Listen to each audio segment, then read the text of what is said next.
یہ ایک بہت بڑی تشریح ہے زندگی اور موت کی، کہ ہمیں کس زندگی کو پانا ہے اور کس موت سے بچنا ہے۔ انسان جانور کی طرح نہیں مرتا، جیسے کہ کچھ لوگ آپ کو یقین دلانے کی کوشش کریں گے، اور ایسی کوئی بات نہیں کہ روح سو جاتی ہے، بلکہ بائبل مقدس میں 3 اموات کا ذکر کیا گیا ہے جن سے ہمیں واقفیت حاصل کرنے کی ضرورت ہے۔ پہلی روحانی موت، دوسری جسمانی موت، تیسری ابدی موت یا دوسری موت جسے اس جھیل میں ڈالا جائے گا جو آگ اور گندھک سے جلتی ہے۔ سب سے پہلے اس روئے زمین پر روحانی موت آئی، اس نے بدن کی موت کے ذریعے خود کو ظاہر کیا۔ جسمانی موت شریعت کا اظہار ہے جو باطن میں کام کرتی ہے، جسے پالوس نے گناہ اور موت کی شریعت کہا، رومیو 8 باب اس کی 2 آیت۔ جب خدا نے آدم سے کہا جس روز تو نے اس میں سے کھایا تو مرا، پیدائش 2 باب اس کی 17 آیت، خدا نے جسمانی موت کی طرف اشارہ نہیں کیا بلکہ روحانی موت کی طرف اشارہ کیا۔ اگر انسان روحانی طور پر نہ مرتا تو وہ کبھی جسمانی طور پر بھی نہیں مر سکتا تھا۔ روحانی موت کا مطلب ہے خدا سے جدائی۔ جس لمحے آدم نے گناہ کیا اسی لمحے وہ خدا سے جدا ہو گیا، یہ روحانی موت ہے۔ اب انسان ابلیس کے ساتھ ایک ہو چکا تھا، وہ بے یار و مددگار، بے شر باغ عدن سے نکالا جا چکا تھا، اور اس کے پاس خدا تک پہنچنے کی کوئی قانونی بنیاد نہیں تھی۔ وہ مزید خدا کی بلاہٹ کا جواب نہیں دیتا تھا، وہ صرف اپنی گناہ آلودہ فطرت یا نئے مالک ابلیس کی طرف متوجہ ہوتا تھا۔ انسان روحانی طور پر ابلیس کا فرزند بن چکا تھا اور اپنے باپ کی فطرت میں شامل ہو گیا تھا۔ انسان خدا کی حضوری میں کھڑا نہیں ہو سکتا، اس لیے کہ اس کے اندر اس کے باپ یعنی ابلیس کی فطرت پائی جاتی ہے۔ اس کے نجات حاصل کرنے کی ایک ہی صورت تھی کہ کوئی شخص اس کے گناہوں کی قیمت ادا کرتا اور کسی کے وسیلے اس کو نئی فطرت دی جاتی۔ آپ ایک گھوڑا خچر لے کر اسے ریس میں دوڑنے والا گھوڑا بنانے کی کوشش کر سکتے ہیں، یہ بات ایک مثال کے طور پر ہے۔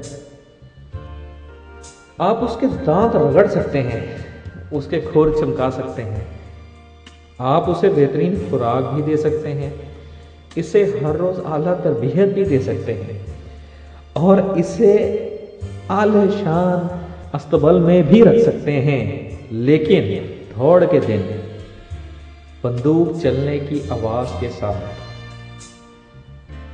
کیا وہ وہی کرے گا کہ گھڑ دوڑ کے راستے پر اپنی فطرت کے مطابق آہستہ آہستہ چلے؟ اس لیے کہ وہ ایک خچر ہے، اس میں ریس کا گھوڑا بننے کی خوبی نہیں ہے۔ اس کے برعکس آپ ریس کا گھوڑا لے سکتے ہیں اور اس کی اچھی دیکھ بھال نہ کریں، آپ اسے دوڑ کے لیے کھڑا کریں گے، بندوق کی آواز کے ساتھ وہ بھاگنا شروع کرے گا۔ یہ بات اس کی فطرت میں شامل ہے۔ گھوڑے کو دوڑنے کے لیے پیدا کیا گیا ہے، اسے اس کی فطرت کا حصہ بنایا گیا ہے۔ اسی طرح بوڑھا خچر کو ریس کا گھوڑا بننے کے لیے اسے ریس کے گھوڑے کی طرح طور پر نئی پیدائش حاصل کرنی ہوگی، جو کہ ایک ناممکن بات ہے۔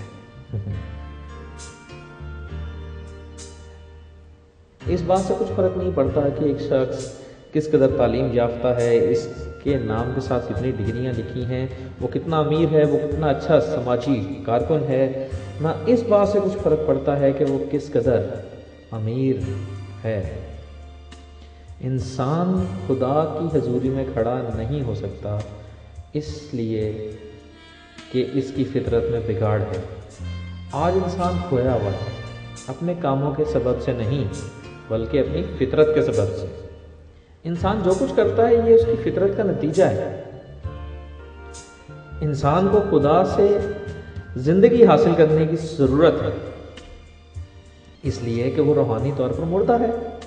خدا کا شکر ہو، مسیح نے ہمیں روحانی موت سے رہائی بخش دی ہے۔ یوحنا 5 باب اس کی 26 آیت کے مطابق ہمیں روحانی موت سے رہائی بخش دی گئی ہے، کیونکہ جس طرح باپ اپنے آپ میں زندگی رکھتا ہے اسی طرح اس نے بیٹے کو بھی یہ بخشا ہے کہ اپنے آپ میں زندگی رکھے۔ یسوع ہمیں روحانی موت سے چھڑانے آیا۔ آدم کو خدا کا کلام رد کرنے کے باعث زندگی کے درخت سے دور کر دیا گیا۔ مکاشفہ 2 باب اس کی 7 آیت کے مطابق اب وہ تمام لوگ جو خدا کے کلام پر عمل کرتے ہیں زندگی کے درخت کے پاس آنے کا اختیار پائیں گے۔ نئی پیدائش ایک سلسلہ وار عمل نہیں ہے، یہ فوراً واقعہ ہوتی ہے۔ افسیوں 2 باب اس کی 1 آیت میں لکھا ہے کہ جب تم اپنے قصوروں اور گناہوں کے سبب سے مردہ ہی تھے، روحانی موت کے تابع تھے، تو اس نے ہم کو زندہ کیا، کیونکہ تم کو ایمان کے وسیلے فضل ہی سے نجات ملی ہے، اور یہ تمہاری طرف سے نہیں، خدا کی بخشش ہے، اور نہ اعمال کے سبب سے ہے تاکہ کوئی فخر نہ کرے۔ کیا آپ روحانی موت سے روحانی زندگی میں داخل ہوئے ہیں؟ کیا خدا آپ کا باپ ہے؟ کیا آپ آسمان کی طرف نظر اٹھا کر خدا کو باپ کہہ سکتے ہیں؟ کیا اس کی روح آپ کی روح کے ساتھ مل کر گواہی دے سکتی ہے کہ آپ خدا کے فرزند ہیں؟ کیا روح القدس آپ کی روح کے ساتھ مل کر خدا کو ابا یعنی باپ کہہ کر پکارتا ہے؟ اگر آپ نئے سرے سے پیدا ہوئے ہیں تو خدا کو باپ کہنا شروع کریں۔ اگر آپ نئے سرے سے پیدا نہیں ہوئے تو آج ہی مسیح کو اپنا نجات دہندہ قبول کریں۔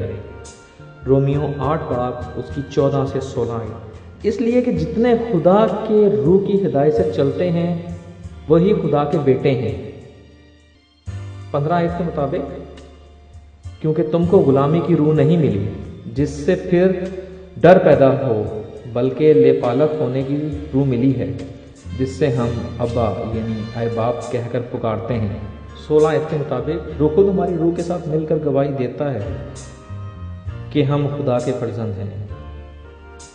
دعا کریں کہ ہم اپنے ایمان میں مضبوط رہیں اور مسیح باپ کو ہمیشہ اپنا نجات دہندہ قبول کریں۔ ہمیں دعاؤں میں یاد رکھیں۔ خداوند آپ کو برکت دے۔ آمین۔